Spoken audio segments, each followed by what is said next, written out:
When we left off last week, Cookie was getting ready to tell Lucius about her time in jail. Since she has an audience, she finally gets to tell a tale from prison. She was sitting in the rec room with her friends, having a great time, watching 106 in Park, making it seem like jail is kind of like the cafeteria at any high school in any place in America.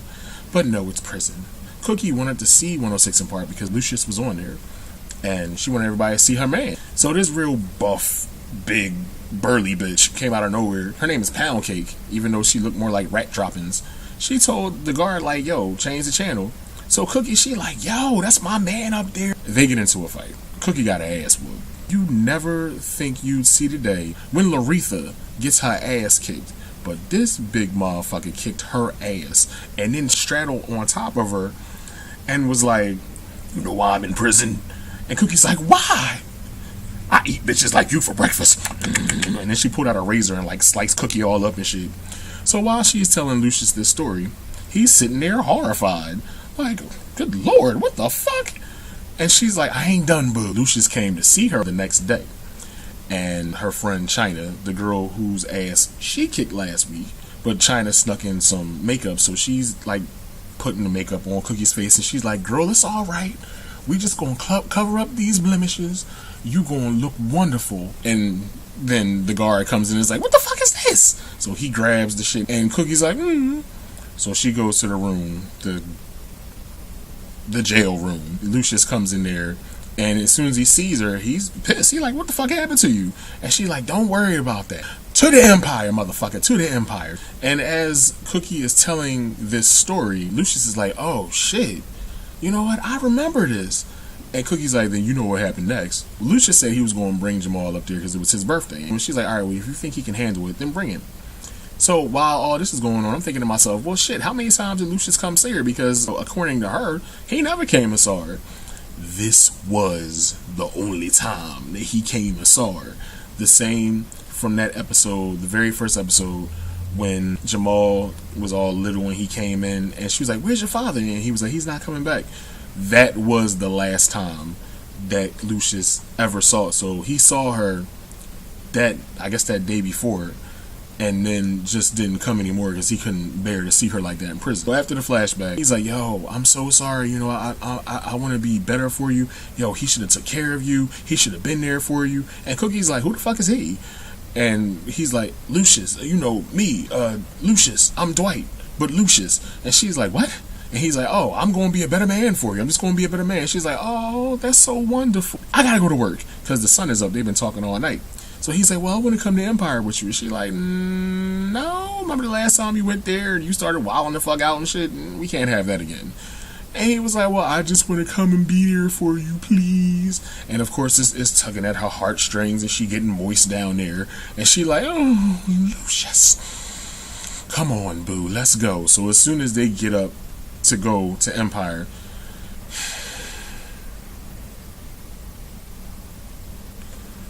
who should walk in the door? The fucking Baroness. Where we going, huh? Where we going? Field trip, huh? She's back. We had a week without her, and now she's back. And that's how the motherfucking episode started.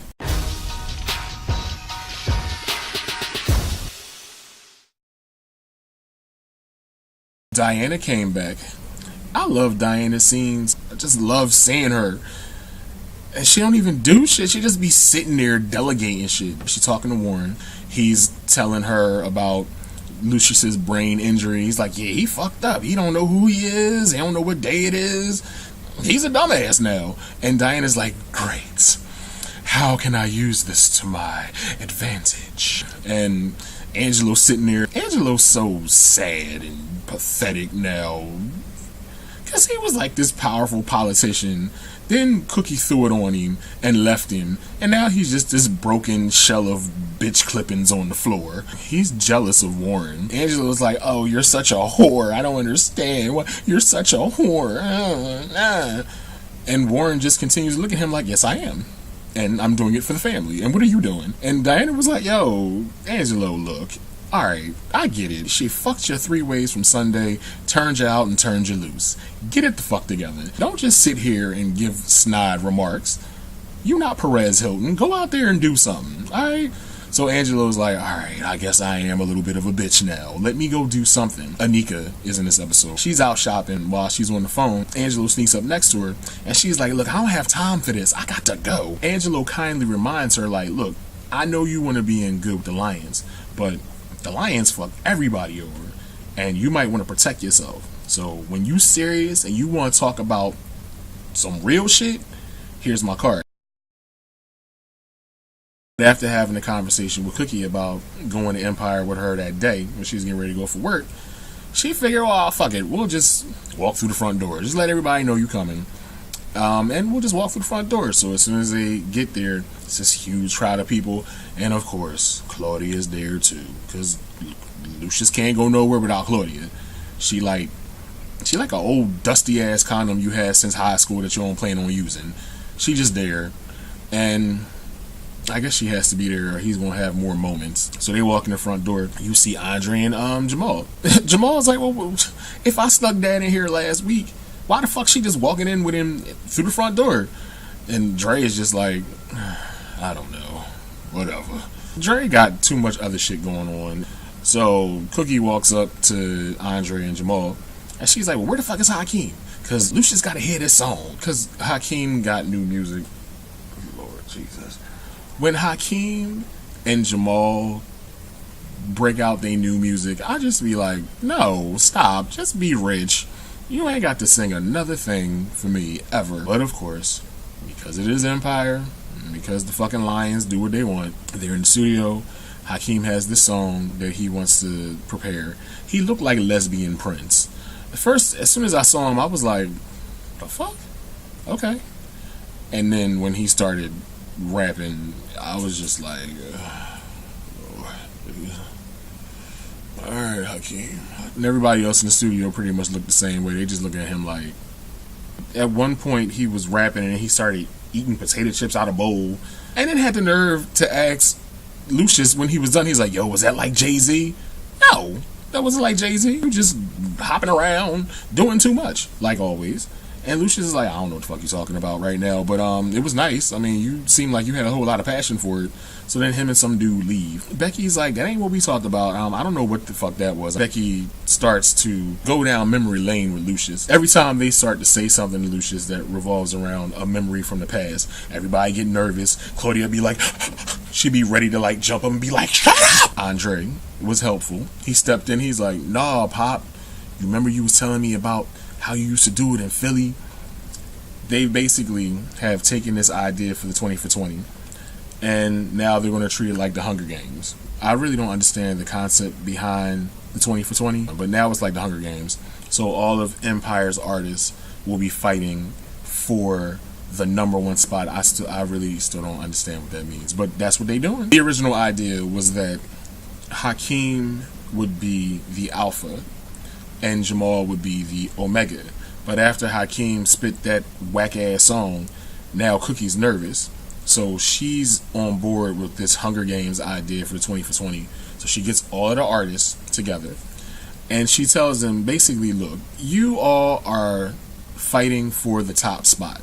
Now everybody's like, oh my God, no, we thought this, what the fuck? So Tiana, discount-ass Rihanna, she's like, well, Cookie, that's not how the creative process works. And Cookie's like, I don't care. Get your ass over there and sing. So Tiana, of course, because she wants to remain employed, she starts singing. And she does this song. She got these LaBelle space boots on, and she twerking and popping, and she grinding up on the table. And Portia, Cookie, and Becky, they're all like, yeah, Tiana, yeah, go. Lucius is looking at her like a snack. He like, damn, this young girl can get it. Where did those memories come from? Where did they come from? Tiana was doing her thing, making love to the table and shit. And then Lucius was like, that was great, but she ain't the one. So she had to go. Tori Ash came up there, and Cookie was like, nope, it won't be a white bitch. Get the fuck out of here. So Tori had to go. Then it was some light-skinned dude who got knocked the fuck out. Then his brother, he got up there and he started singing. His vocals blew them away, and they were like, oh, he's the one, he's the alpha, it's him. Lucius was like, you You've got colors all over you. Burnt embers and magentas and sad crimsons. Are you in pain? And he was like, yes, my brother just got shot up. Go be with your brother. So he leaves. And Portia and Becky, they look at Cookie like, oh shit. So Cookie, in this Ronald McDonald ass wig, turns to Lucius like, what the fuck was that, man? I got a motherfucking deadline. You can't be playing these games with me. And Lucius was like, you're hurting people. You're really hurting their feelings. And Cookie's like, I'm playing you. I'm being Lucius. Get the fuck out. So she sends him away. And he goes to see Andre because he ain't got shit else to do. Andre's in his office being all sad for a multitude of reasons. Lucius is like, your mother doesn't want me here. Andre's like, yeah, whatever. All right, fine. Let's go. As they're leaving the office, Lucius notices the flowers. Lucius looks at the flowers. He's like, oh, these colors. Magentas and reds. And are you sad, son? Is there something going on? And Dre's like, oh yeah, sure, Dad. What the fuck ever. Well, they go down to Lucius's office. And they are in the midst of planning Bella's birthday party. It's been a year since Bella was born. It's a Prince-themed birthday party called The Prince and the Princess's Birthday. Cookie is sitting at the desk. Hakeem and Anika are talking about all the things they want to buy. Bella's in the stroller. When Andre and Lucius come into the office, Lucius gets excited. He sees Bella. He's like, oh, Bella, oh, she's here. Of course, this makes Cookie nervous because Anika doesn't know that Lucius is fucked up. So as soon as Lucius walks in, Cookie runs over to him and she's like, hey, look who's here. Anika, Bella's mother. He's like, oh, Anika, how you doing? So, you know, Anika fresh out of jail. She got the new wig on and shit. And she like, Lucius, good to see you, motherfucker. I don't know if he was going to leave on his own or if somebody was kindly guiding him out the door. But as he's leaving, Anika's like, you the reason I was in jail in the first place. So he turns around and he's like, oh, I'm so sorry you were in prison. He's being really apologetic and everybody's still so happy that it's Bella's birthday. These were all the wrong emotions. Andre snaps. Let's not forget, Anika killed Rhonda. And Rhonda been dead for a year. And everybody forgot. Let that sink in. First of all, where the fuck is Nessa? And why did everybody just conveniently forget that the white girl was gone? Like, everybody's like, Bella's birthday, yay, happy good times. And Dre is just sulking and shit. He got these flowers earlier. He thought the flowers were from his family. But they clearly weren't because everybody forgot about Rhonda, dead ass Rhonda. After he saw Anika, he just snapped and he was like, yo, something else happened on Bella's birthday, y'all. And Cookie, being the sharp lady she is, oh, Rhonda. Oh, yeah, she did die, didn't she? How many raspberry berets do you think we can get for Bella's birthday? Nobody gives a fuck about Rhonda or Dre. I actually felt bad for Dre. When Cookie called everybody into the room to let them know that the 20 for 20 had now become the Hunger Games, Jamal was like, I'm not participating in this. I'm a star. I ain't gotta do this. And Cookie was like, well, then get the fuck out. If you ain't gotta do it, bye. And he's like, bye. So he runs his ass off to go write, basically. He's in the studio, and then Tori comes in. She's like, hey, Jamal, what's going on? And he like, oh, you know, I ain't doing that competition. Fuck that shit. I don't have nothing to sing anyway. I don't even know. He's trying to compose a love song, and she said, why don't you sing the song that you sang to me, that you let me hear? And he's like, well, it's a song about addiction. She's like, well, you know, you could be addicted to love or whatever. And he was like, all right, well, then let's go through that song together. So they turn into a duet. Oh, God, Jamal is the worst, too. He really is. Oh, my God, he's so... I genuinely do like Jamal, but he be doing some real foul shit, too. He ain't exempt. He's just as bad as the rest of them motherfuckers. Him and Tori get in the studio, and they sing the song. It's called Love is a Drug, or Love is Like a Drug, or some shit like that. And she sound good, but you know how I feel about Jamal's voice. His voice is like here. It's flatlined. There's no life in it. It just comes out as one long ass bah. He's like the Keith Sweat that can't sing. And Keith Sweat can't sing. He don't blend with vocals and shit. It's just like it's just one long note that he expels from his voice. You'd think Warren would have fucked a better octave out of him by this point, but it hasn't happened yet. So he's like, alright, this is a good song. Alright, I'll take it to my mom for the 20 for 20. He goes home to work on the lyrics because everything isn't working well for him. Warren's there. Alright, so Warren's there. Jamal's working on the song. And Warren's like, oh, babe, what you doing? And Jamal's like, I'm just trying to get these lyrics together. So Warren goes over the lyrics. And he's like, well, the shit don't sound right. It don't sound real.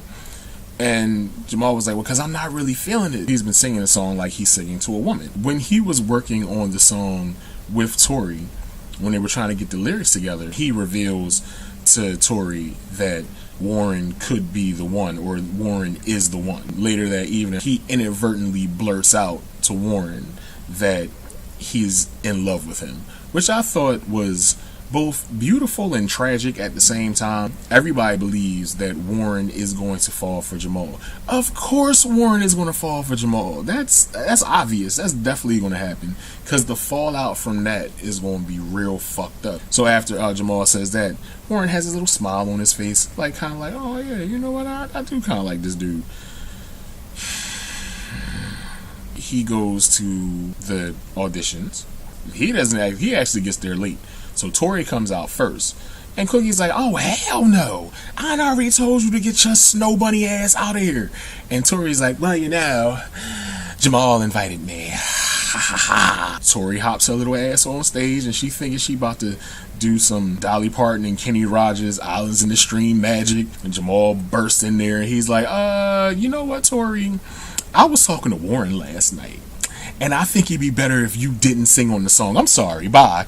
And she like, you know what, fuck y'all, I'm tired of this. We're all tired of the Lions, bitch, because they're terrible, terrible people, and they do what they want, and they use who they want, and hey, if you get a check out of it, that's great, but if not, hit the bricks, sis. So Warren comes on stage because Jamal is dickmatized, so they start singing this song. Warren's voice is everything. I love his voice. Then Jamal come on the track, and it's like, love is a drug, it's a drug. The song is a hit. Cookie likes it, Becky likes it, Portia's wig likes it. What's up with Portia's wig? That I want to dance with somebody wig gotta go. I'm not into it, but whatever. Jamal has won the top spot for the 20 for 20. He is now the alpha. Who in the hell has a Prince-themed birthday party for a 1-year-old? The costuming was great. Who don't like Let's Get Crazy? But I just didn't understand why they would have a Prince-themed birthday party for a 1-year-old. Did they play Darling Nikki next?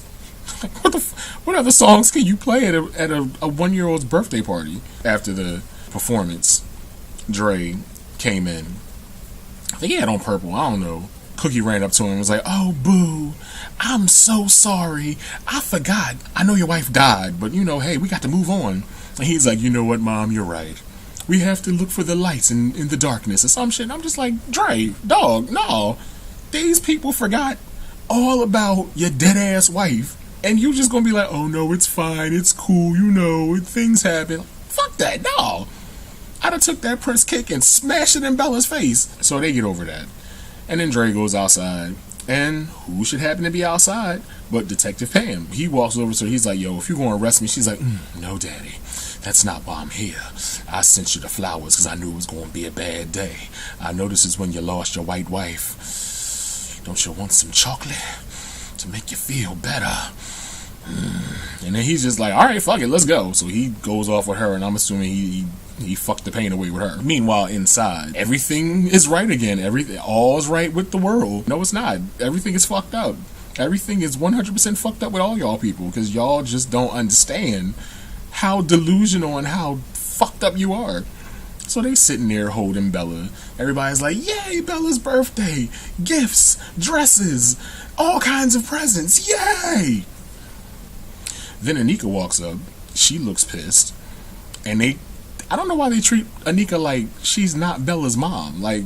It's not like Bella just got here. Like, she just knocked on your door one day and was like, I want to be your granddaughter. No. So she walks over, and she's not alone. She's with Angelo. So everybody looks over, and they're like, Angelo. And Cookie, of course, had to be the first to say something. She's like, well, I knew you would take up my sloppy seconds. And Angelo's like, you know what? You're a fucking hood rat. So, of course, Jamal's like, yo, dog, you know I'll fuck you up. Because, you know, Jamal crazy, too. And Hakeem looked like he was going to do something, but he's little, so don't nobody pay him no mind. Angelo is there for a purpose. Anika has hired Angelo as her lawyer so that she can get sole custody of Bella, which I think she should do, because these people are the scum of the earth. They really are. Like, just terrible fucking people. She ain't gonna get custody though. Like, they'll find a loophole or some way to remove her, or they'll let Andre finally do what he wants and throw her across a balcony, because Andre got that crazy strength. He probably be done picked her up and been like, bye bitch.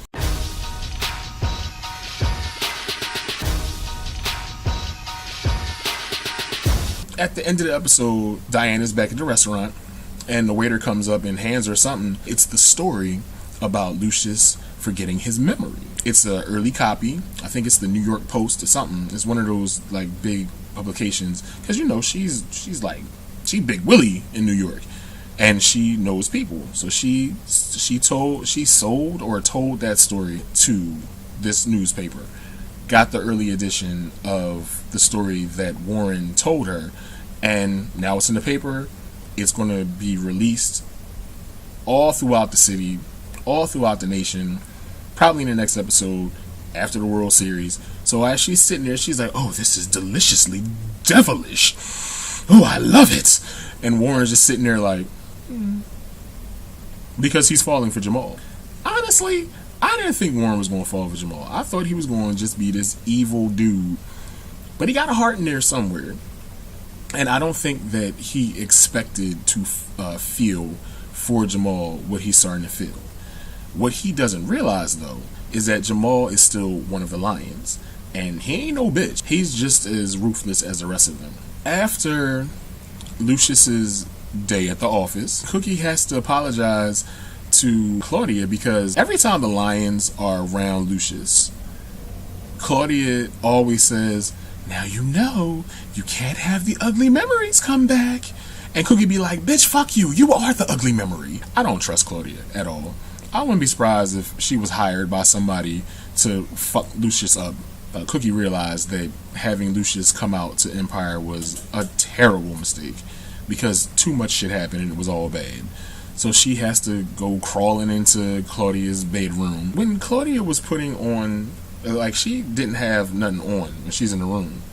And when Cookie came in there, it looked like it was something on her back. Now, I don't know if that was just like veins because she old or what, but I don't know. I rewound it once, and it just looked like there was something on her back that she was trying to cover up.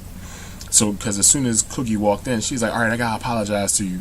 And Claudia, like, took her robe and was like, oh, do you need something? And Cookie was like, I just want to hear you say I told you so, because you was right. I shouldn't have took Lucius back to the office, and you were right. Claudia had given Cookie this book. Basically, in the book, there's a moment, or there's something called the crossroads, which will help jog his memory. And Claudia said she's been looking for that for a while. And Cookie said, you know what, I think I know what the crossroads is for Lucius. So Claudia was like, oh, do tell. Cookie told her about the lion statue in Philly. Cookie's like, yes, back when he was still Dwight Walker, he was homeless.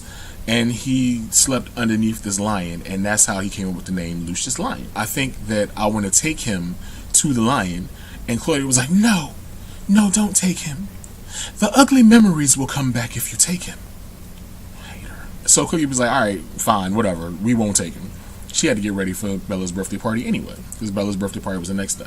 While the birthday party is taking place, Lucius is in one of their many rooms, because the house is ridiculously huge. He just looks like he's going through it, like all the ugly memories are coming back, like everything is fucking with him. And of course, since Cookie is at the party, here come Claudia.